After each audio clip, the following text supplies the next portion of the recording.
right, in this video, we're going to talk about the different types of government. We're not going to cover every type of government that's ever transpired in the history of the world, but we're going to cover quite a few.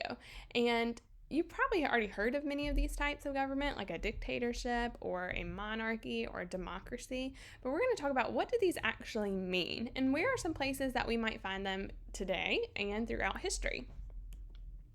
So one thing I want you to know is when we are defining types of government, one question that you can answer that will help you define what kind of government a nation has or a state or whatever has is by asking yourself who is ruling, who has the power in this government.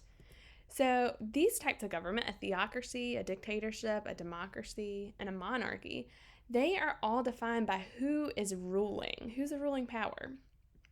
So in a theocracy, we see the ruling power as a religious figure or a religious institution.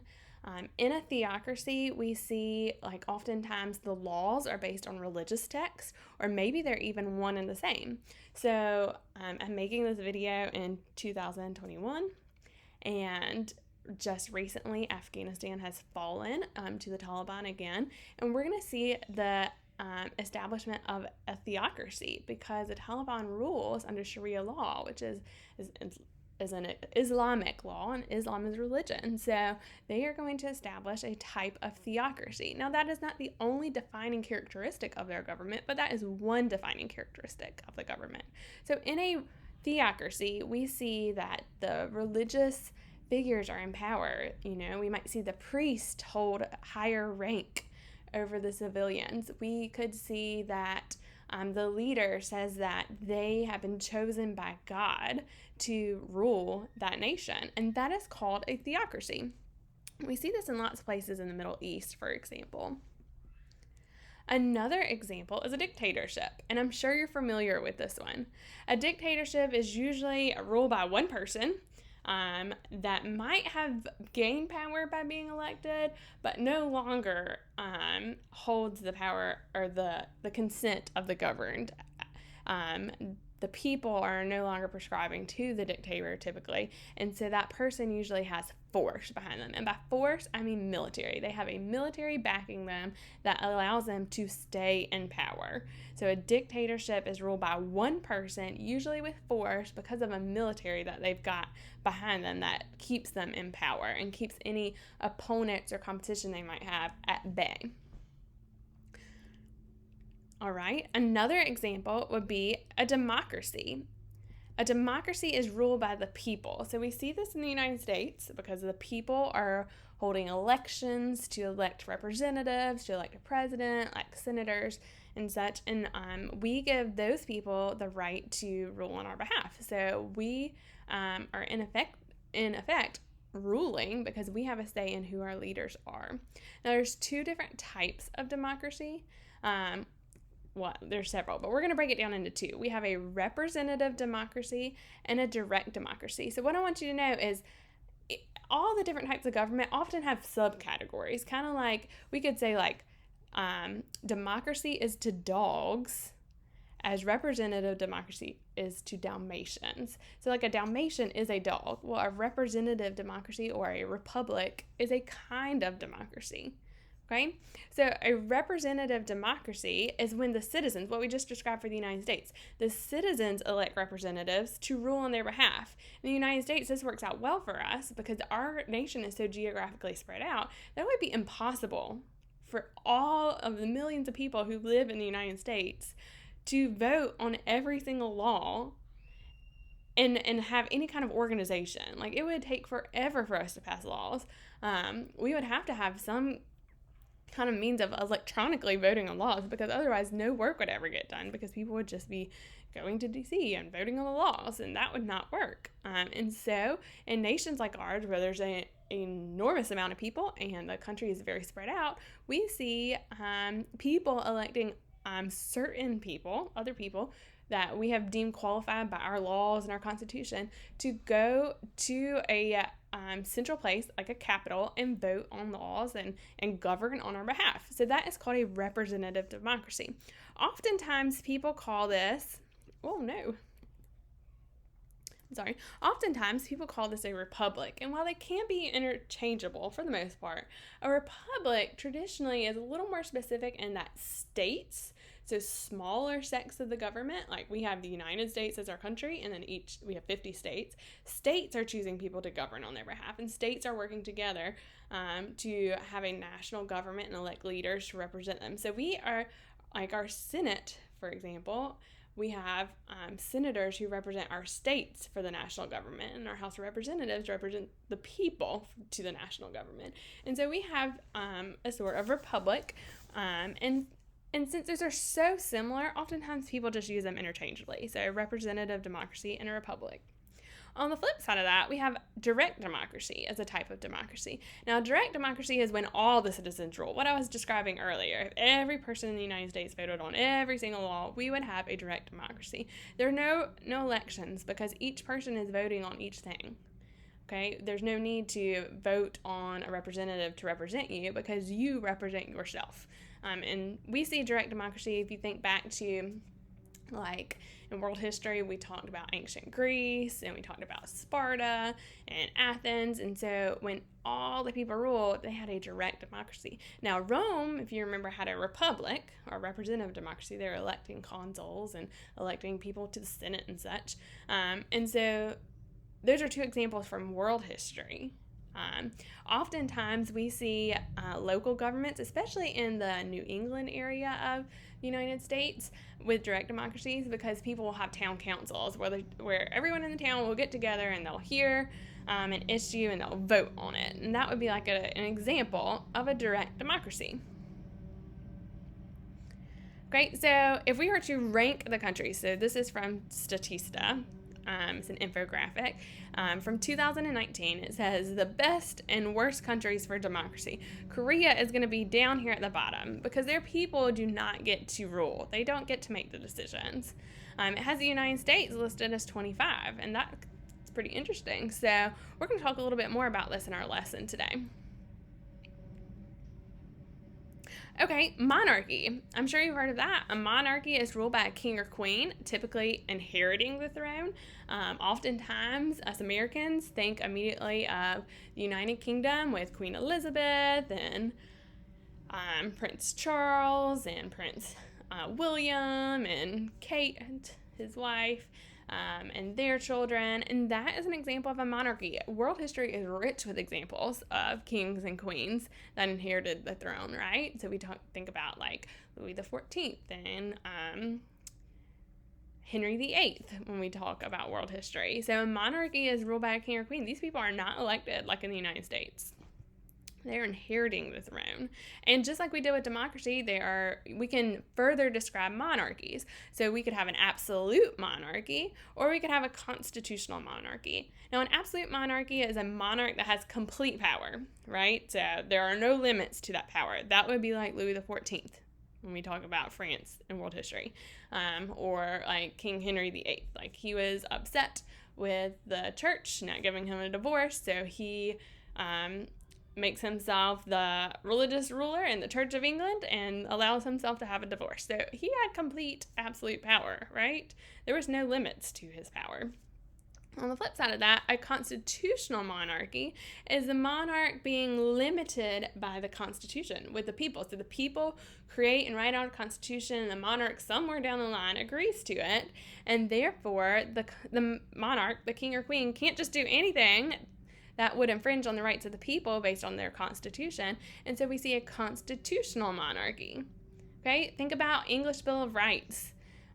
When William and Mary signed the English Bill of Rights in the Glorious Revolution, that is an example of when England is going from an absolute monarchy, because prior to that there was no limit on the king's power. Not really. We had the Magna Carta, but it's not very strongly limited. It's not in practice, more so in theory. But when they sign the English Bill of Rights and agree to it and the Glorious Revolution transpires, then England becomes a constitutional monarchy. Okay? In this nice image here, we can see the different types of monarchies around the world. So we have like a Commonwealth monarchy. So we see this with England, or the United Kingdom rather, because we know the United Kingdom has several different realms underneath it, and collectively it's known as the United Kingdom. Over here in Saudi Arabia, we see an absolute monarchy, which is also a theocracy because it has religious rules and religious law in place. So that is an example of a theocracy that is also an absolute monarchy. So I hope that you're seeing that government or countries cannot just be defined as one type of government usually. It's usually a very descriptive process. So like if I'm describing myself, I could be described as a woman, I could be described as a brunette, I could be described as a mom and a teacher. All of those things are true, but they describe different aspects about myself. Same thing with the governments, okay? We can call a government a monarchy and a theocracy and not be wrong, okay? Both things can be true. And we'll see this even more when we talk about further ways to define government. So we could ask the question, how much power do the people or whoever's in charge have? How many people have power? Is it a lot of people? Is it all the people? Is it just a few? Is it just one person? That will help us describe a type of government. We could talk about the influence of ideology as well, and which level of government holds power. So let's dive into this real fast. How much power does a government have? Okay, so if the government has no power, if we have a spectrum here, so on one side no power, on the other side complete power. If we're talking about a government with no power, that is called anarchy. Basically no government. There's no control, it's utter chaos, no one is in control, and that would be an anarchy. We see this happening in many places in the Middle East right now, but Yemen is an example of this, where there's no official government and there's lots of different sectors that are competing to take control, and that institutes the chaos. Okay, so on the flip side of that, if the government has complete power, oftentimes we think of like a dictator, has complete power, or an absolute monarchy maybe, then that government can be described as a totalitarian government, which is fun to say it, totalitarian. That government has complete absolute power. A lot of times people think of like Hitler in Nazi Germany, for example. That would be a totalitarian government because of a dictator. Though he was elected, right, which people would argue as a democracy because he was elected, at some point he oversteps democracy. The people did not have a say, okay? All right, if it's somewhere in between, we would call that a limited government. Usually the government is limited by a constitution, but not necessarily. And we see this in the United States, right? We have a government in place. We have the president and Congress and courts and judges. And those people and those positions are limited by our Constitution. They can't make any law willy-nilly. They have to abide by our Constitution that protects the rights of the people in the states. Okay, so we have a democracy in the U.S., and we also have a limited government in the U.S. Another way to describe another question to answer is, how many people have power?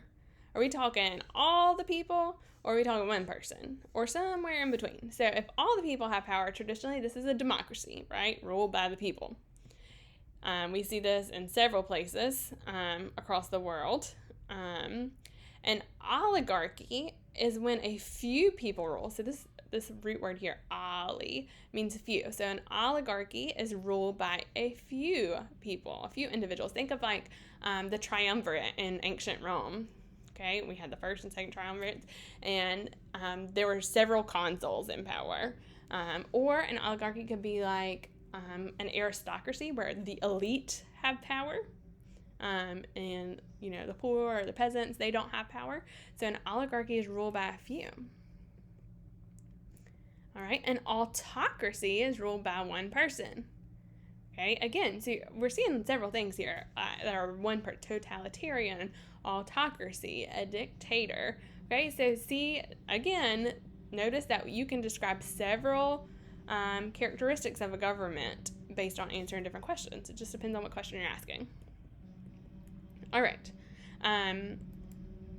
Moving along, influence of ideology. Oftentimes people will say things like communism or capitalism. And so what exactly does that mean? Because then we're getting into kind of economics and not government, but oftentimes people will describe a country as a socialist democracy or a capitalist democracy. And so what does that mean exactly? Well, private ownership on one side of our spectrum, meaning that the people are allowed to own things.